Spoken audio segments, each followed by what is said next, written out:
What were your initial concerns or challenges before joining a program? Oh, God, I was absolutely scared witless, to be honest, because I had no idea what I had really let myself in for. The first time I did it, I think I was sitting there completely overwhelmed by everything that I was sitting there going, oh my God, I've got to do this. Oh my God, I've got to do that. And I have to do it now because that's my personality trait.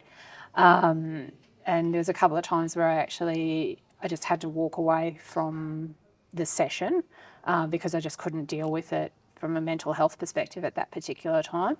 The second time round, you're doing it and you're going, oh, this is good stuff. And it's again, the more times you do it, it's like when you read a book, you find, you read a page in a book and you go, I didn't see that last time. So you get more. You just get more and more out of it every time. And, instead of solving the murder on the last page of the book, you've actually got it solved by the first page, the third, fourth time you've read it, sort of thing. And what specific results or achievements have you experienced as a result of the program? Oh, my goodness. I have work papers. I have packages for clients. I'm going, who knew? We've got huddles.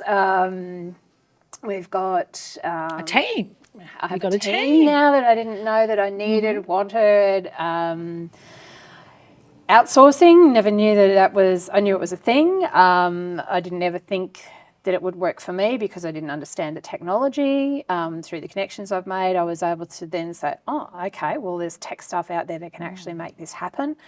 My poor little brain was going into overdrive to try and work out how I was going to get documents from Australia to wherever. Help, I guess talking to people in the network that have successfully done outsourcing really helped, things like that. Speaking to people. Because I can remember John saying, why are you trying to work this out? And I said, because I have to know how everything works. And he said, his comment was something along the lines of, you don't need to do that anymore. And I'm going, oh, actually, you're right. So you get called on a few things like that you don't realise that are something that is your personality trait, and I always want to break something down and take it all the way down to, and then try and put it back together again. That's the way my brain works, but I don't have to do that anymore. And how has the program impacted your business and your life moving forwards? Again, it's given me a lot of the confidence back that I had lost. Through being, it feels wrong to say beaten down, but it's actually how I felt. So I would not call the clients on bad behaviours. I would not call the clients on trying to do the wrong things, and I will stand up to them now, which I couldn't have done before I'd done the quality assurance course, because you don't know what you don't know. So true. And was the quality assurance course easy to understand and follow, Donna? Yeah, absolutely. Look, I'm a country kid. If I can follow it, anyone can. Okay.